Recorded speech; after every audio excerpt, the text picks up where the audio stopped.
Okay, we got some small hail indoor dropple coming down.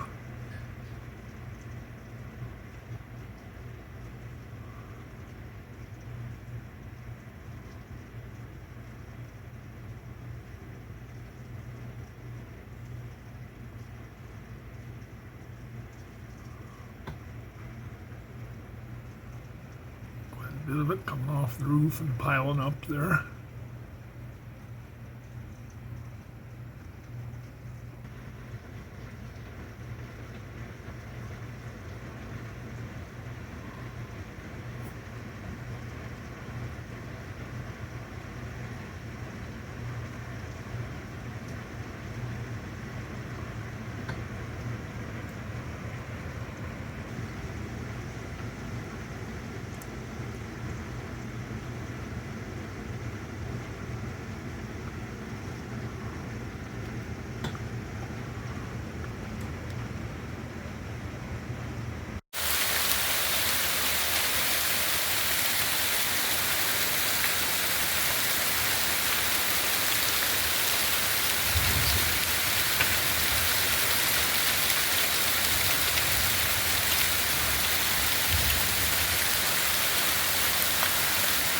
Quite a heavy barrage of hail.